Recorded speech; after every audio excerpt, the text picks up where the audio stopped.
Welcome to our channel.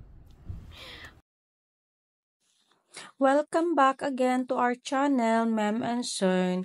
Si Alan pagod pa rin kasi kahapon yung dating nila galing sa Belgium sa school camp.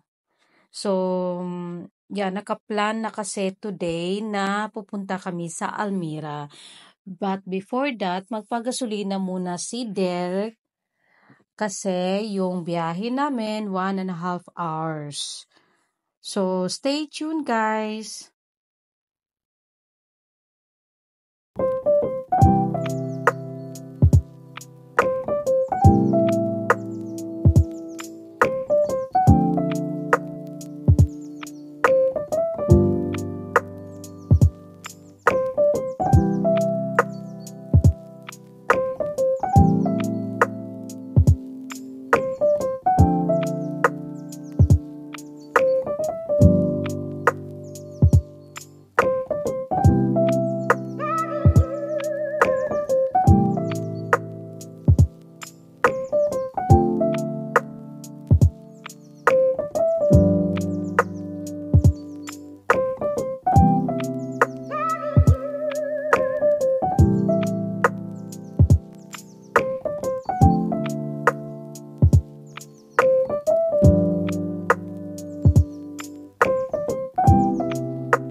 Pupunta kami sa Almira sa Asian store at bibili lang kami ng bigas.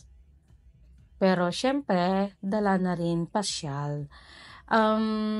Meron ding Asian store sa Leeuwarden, pero mas malaki kasi sa Almira. Malaki yung Asian store, tapos may makikita kang ibang produkto sa mga ibang Asian countries.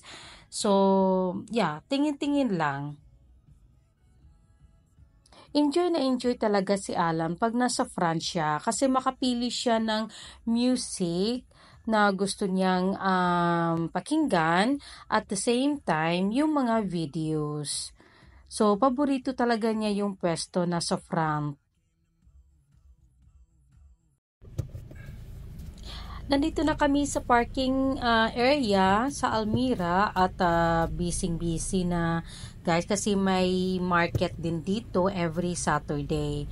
So maghanap muna kami ng parking space. Siguro sa taas. Yeah? Tingnan namin. At last, nandito na kami sa Almira Centrum.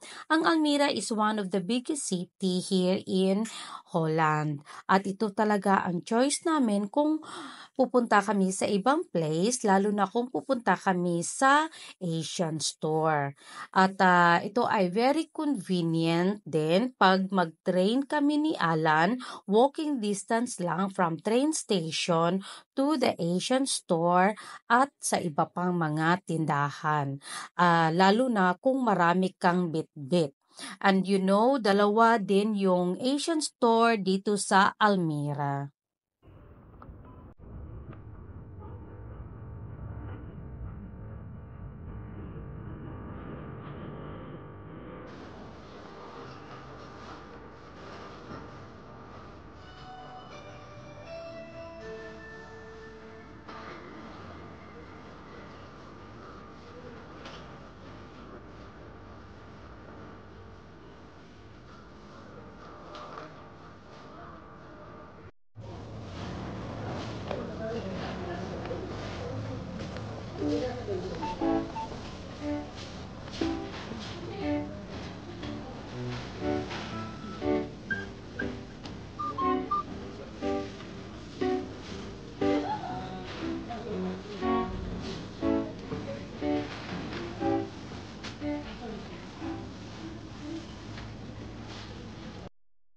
Meron din sila ditong hinog na mangga at ito ay galing Pakistan.